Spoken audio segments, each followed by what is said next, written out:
Nós preparamos uma novidade para você.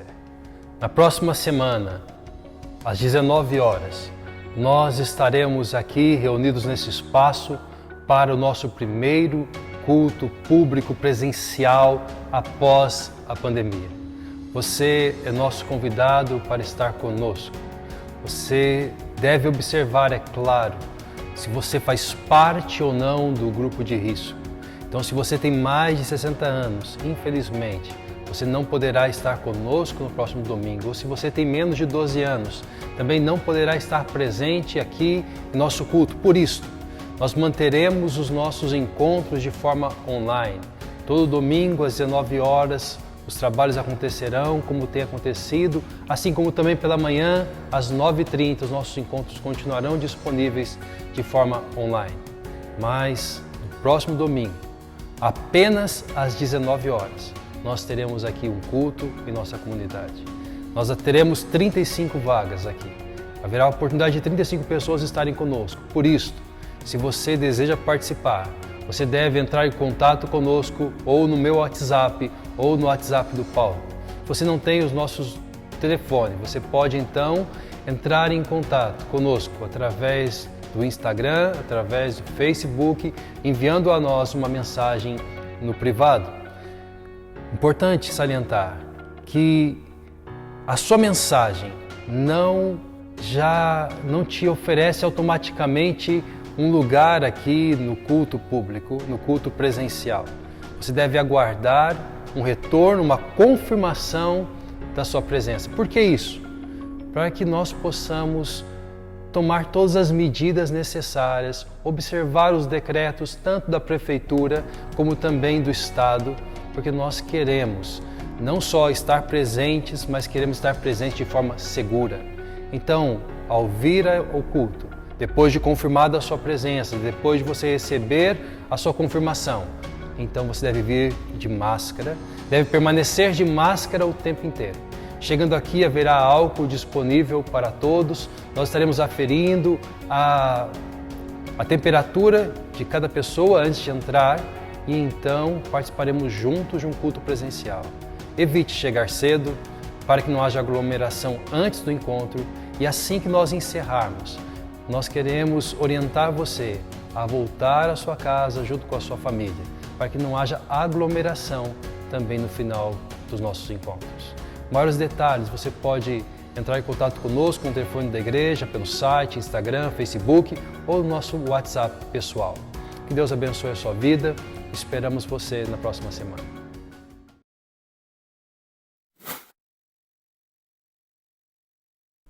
Estar com você nas manhãs de domingo, poder pensar juntos nas parábolas que Jesus contou, reler as suas histórias, reler a forma que ele interagia com as pessoas, como ele olhava, como ele se dirigia às pessoas. Tem sido uma experiência extraordinária, uma experiência muito boa para todos nós que temos participado e preparado esse material. Hoje, nem eu, nem o Paulo estará com você nesta manhã. Quem estará com você nesta manhã será o Vinícius.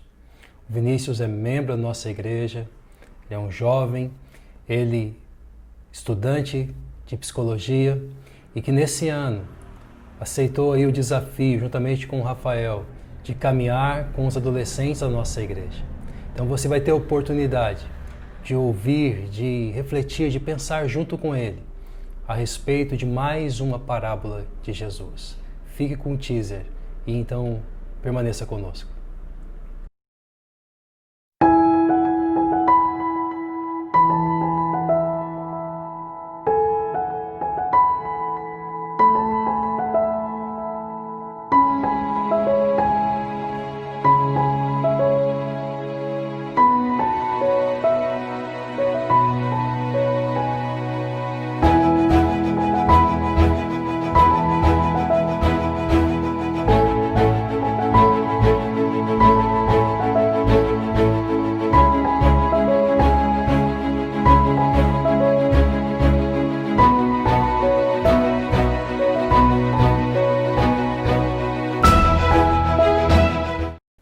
Bom dia, é um prazer estar aqui com você para conversar sobre mais uma das parábolas que Jesus nos contou.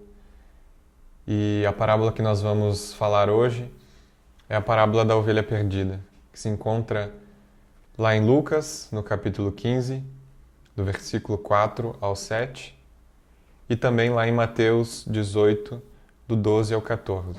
Mas nós iremos fazer a leitura a partir do relato de Lucas. Qual de vocês, que possuindo 100 ovelhas e perdendo uma, não deixa as 99 no campo e vai atrás da ovelha perdida até encontrá-la? E quando a encontra, coloca-a alegremente nos ombros e vai para casa. Ao chegar, reúne seus amigos e vizinhos e diz: Alegrem-se comigo, pois encontrei minha ovelha perdida. Digo que da mesma forma haverá mais alegria no céu por um pecador que se arrepende do que por 99 justos que não precisam arrepender-se.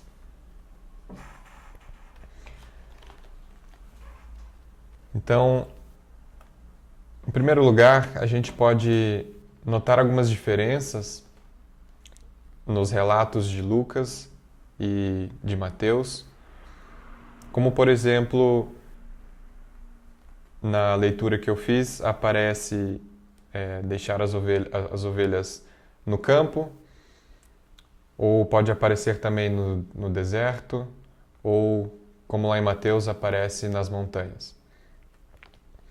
Outra diferença também que a gente encontra é a quem é endereçada essa parábola.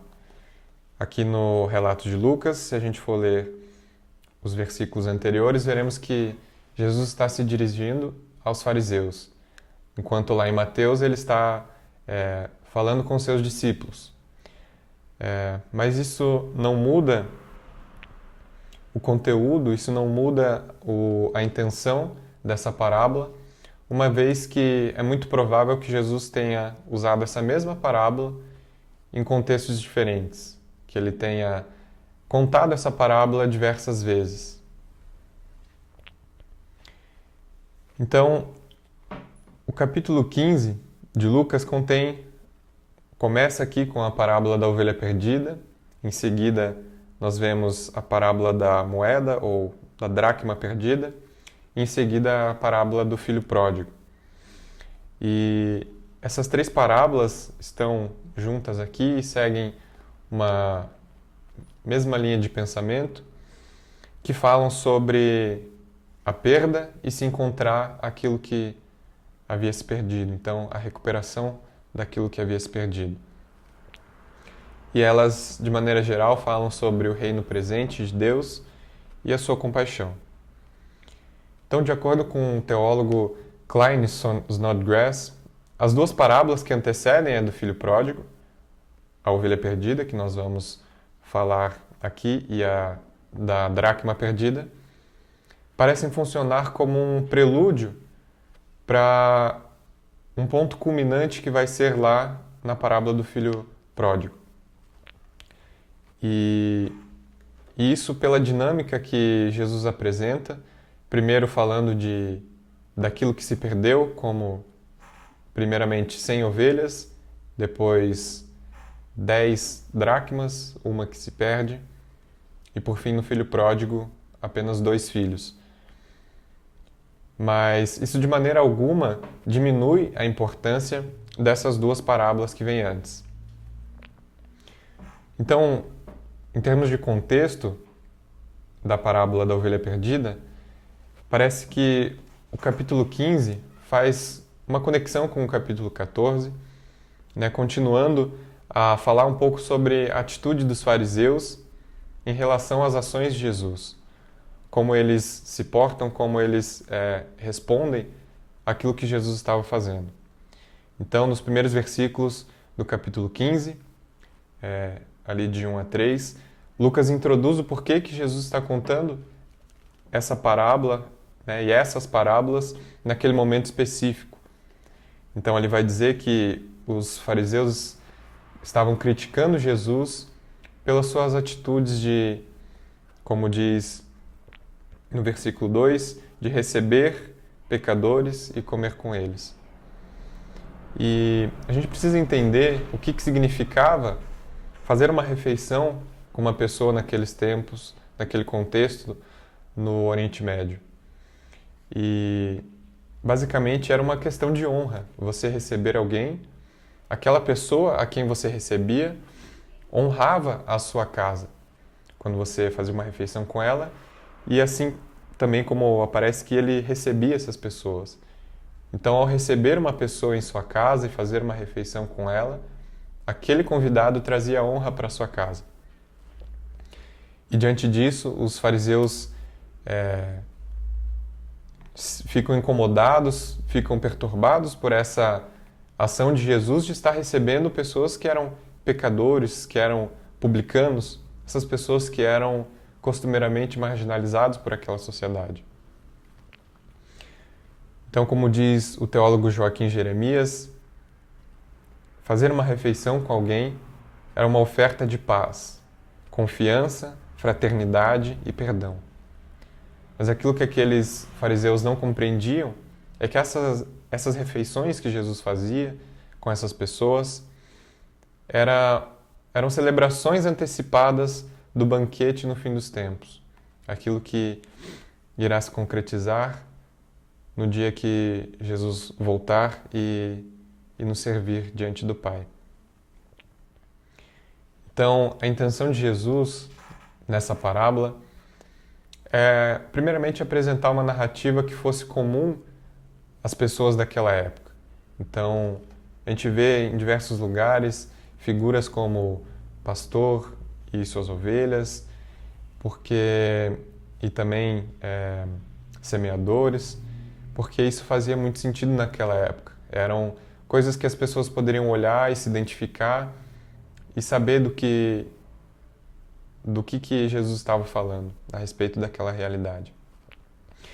Então, com isso, Jesus faz uma relação analógica, no sentido de que, assim como nós, e tanto hoje como as pessoas daquela época, concordariam que essa seria de fato a atitude de um pastor ao perder uma ovelha e ir atrás dela, assim como um pastor naquela época faria isso, ainda mais Deus iria atrás de uma pessoa perdida, atrás de um pecador, e se alegraria ao recuperá-lo. Por isso, a figura do pastor, por exemplo, pode se referir tanto ao caráter do pai quanto à atitude do filho. Não especificamente, talvez só o pai ou só Jesus, mas ela apresenta tanto o caráter do Pai quanto a atitude de Jesus Cristo aqui na Terra. Então, ali no versículo 4, como eu falei, ainda que a função da parábola não seja de apresentar correspondências diretas entre os personagens e elementos da nossa realidade, há uma função de analogia. Ou seja, as figuras ali, tanto do pastor como da ovelha, refletem ações e atitudes de Deus e do próprio Jesus. Assim como nós podemos nos encontrar ali também. Então, tendo isso em mente, como nós vemos lá no Salmo 23, também em Gênesis 48, no versículo 15, e também especialmente lá no capítulo 34 de Ezequiel, os autores bíblicos conferem a Deus essa figura de um pastor que cuida das suas ovelhas. Então, nessa parábola, uma das ovelhas se perde e o pastor deixa as outras 99 para ir atrás, para buscar essa ovelha que se perdeu. E quanto à figura dessas 99 ovelhas que foram deixadas no campo ou no deserto, dependendo de onde a gente vai ler, não é a intenção de Jesus falar sobre elas, discorrer muito sobre elas, até pela brevidade dessa parábola. Então, Jesus não conta os pormenores de em que condição essas outras ovelhas foram deixadas, ou se havia algum lugar seguro para elas, porque não é o foco aqui da parábola. Novamente, o foco da parábola é aquela ovelha em específico que se perdeu e da atitude desse pastor de ir atrás dela. Então, nós não devemos nos deter muito em pensar sobre as condições dessas outras ovelhas, porque, primeiro, que não é o foco aqui, e segundo, que, como eu falei, essas 3 parábolas, né, da ovelha perdida e as que se seguem o mesmo tema, e essas outras não apresentam essa figura de algo que foi deixado ou algo que foi deixado de alguma maneira para que se fosse encontrar aquilo que havia se perdido. Então, pelo que nós sabemos, uma ovelha que se perde, ela é totalmente incapaz de encontrar o seu caminho de volta para o rebanho. Ela, então, simplesmente fica onde está, se deita, esperando que o pastor a encontre ou alguma coisa aconteça, porque ela não tem a capacidade de voltar pelas suas próprias forças, pela sua própria localização para o rebanho. E esse pode ser o motivo pelo qual Lucas narra que o pastor coloca a ovelha sobre seus ombros, porque uma ovelha incapacitada de voltar precisaria desse cuidado para então retornar ao rebanho. Mas essa figura pode aparecer também, muito provavelmente, apenas para mostrar o cuidado, o carinho daquele pastor em tratar com uma ovelha que se perde. Ali no versículo 6, então, nós vemos o pastor, após ter encontrado essa ovelha e após ter retornado para casa, ele convida os seus vizinhos, os seus amigos, para fazer uma refeição de júbilo, uma refeição ali para comemorar o ter encontrado aquela ovelha. E se nós formos ver, essa imagem parece ser um pouco um exagero, até porque fazer uma refeição para várias pessoas, para vizinhos e para amigos, seria mais um custo adicional que esse pastor teria que arcar. Então, parece que Jesus está usando como que um exagero aqui, simplesmente para dar ênfase à alegria, ao júbilo daquele pastor de encontrar essa ovelha. E também, isso, como nós já falamos a respeito de Jesus usar essas figuras que eram comuns à época, Jesus parece também estar usando essa ideia da refeição como um paralelo à refeição que ele fazia com aquelas pessoas consideradas pecadores, consideradas inferiores, que eram marginalizados naquela época. Então, ali no versículo 7, enfatiza novamente o júbilo desse pastor, que é tal qual a alegria de Deus, ou a alegria que se faz no céu, conforme aparece no texto bíblico,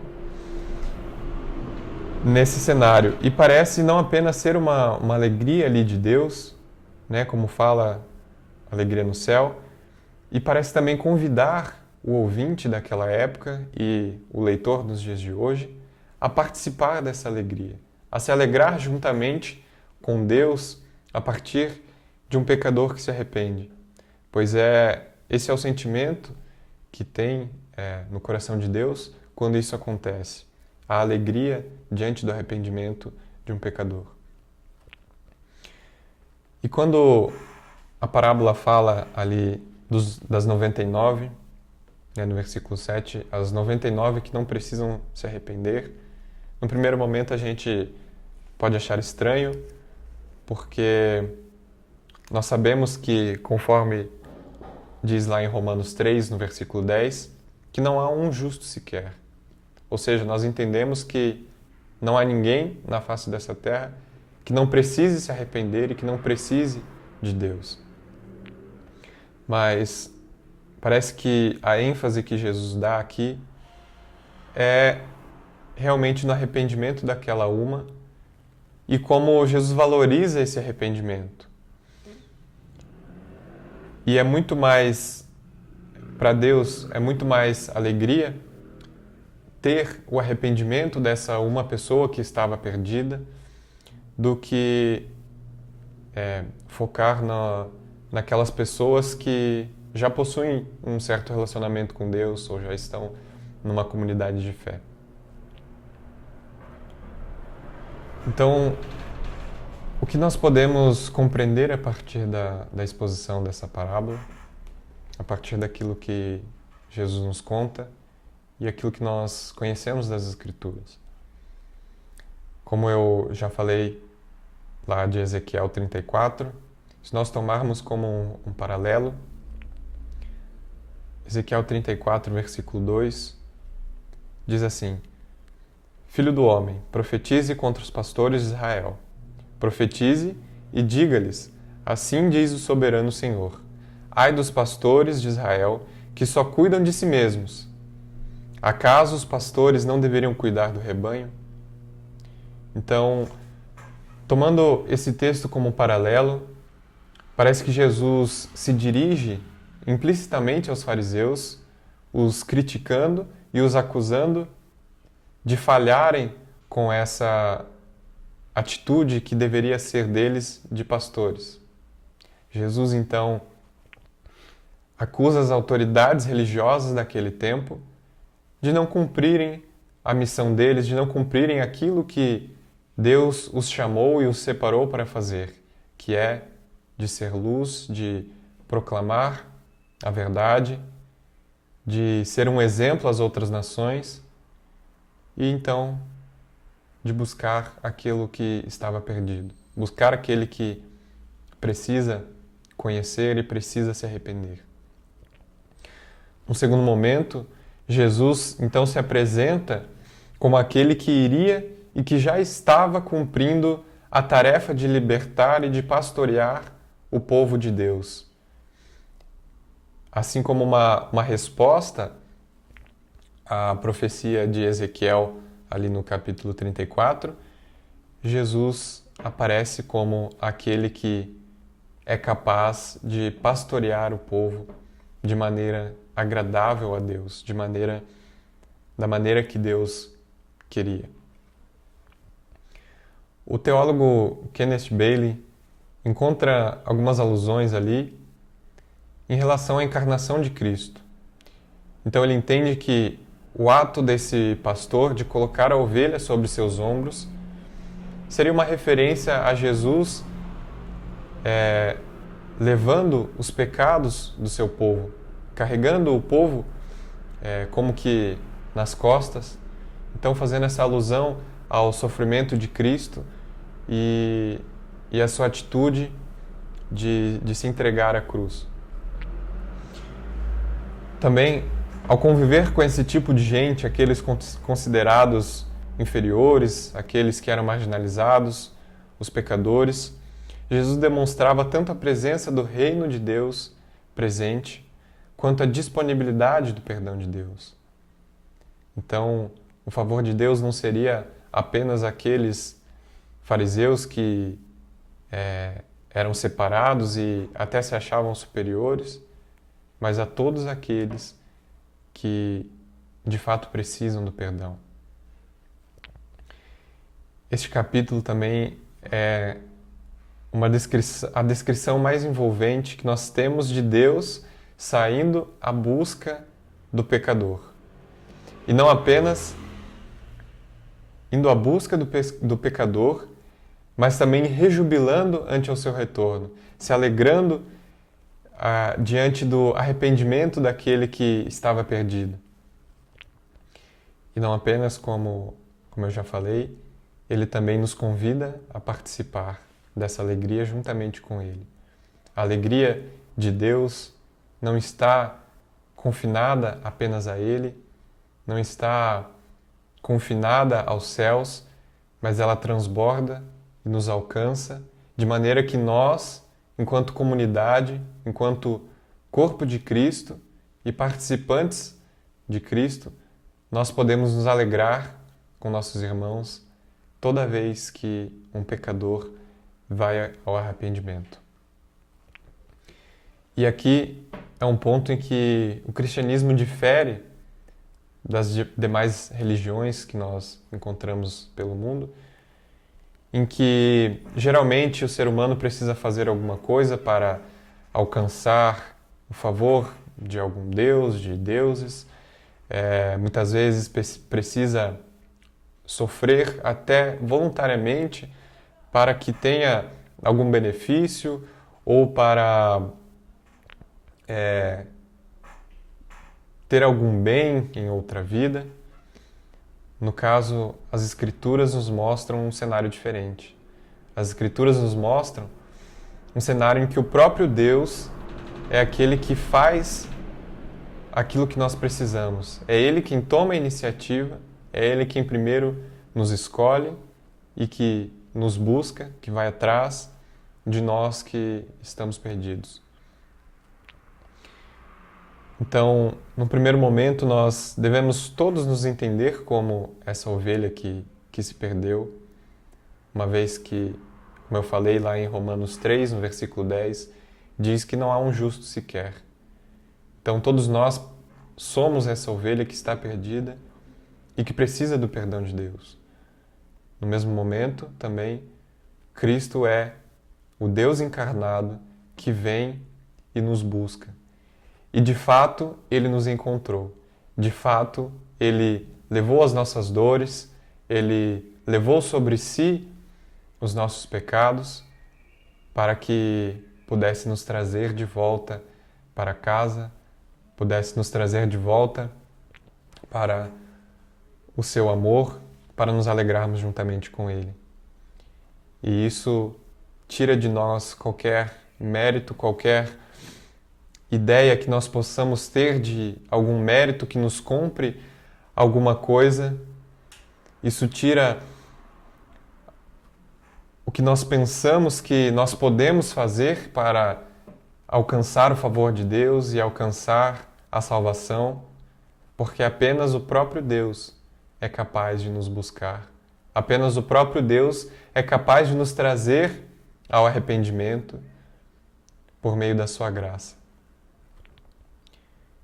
Então, todos os méritos que nós podemos ver aqui são os méritos de Cristo, de ter, de fato, tomado a iniciativa, de ter vindo à Terra para cumprir a vontade do Pai, em nos reconciliar e nos dar paz com o Pai. Essa parábola é maravilhosa e nos faz refletir sobre o amor de Deus. Esse amor que tomou a iniciativa, esse amor que veio até nós que estávamos perdidos e que de fato nos resgatou, de fato nos trouxe o perdão de Deus. Jesus, sendo Deus, veio e cumpriu a vontade do Pai, de nos trazer paz, de nos reconciliar com Deus. Eu quero então orar com você. Meu Pai amado, nosso Deus, eu agradeço, Senhor, por mais um momento ter refletido um pouco sobre a Tua Palavra, ter refletido um pouco sobre esse amor que é maravilhoso, esse amor que nos alcançou, mesmo sendo pecadores, mesmo estando perdidos e mesmo sem merecer.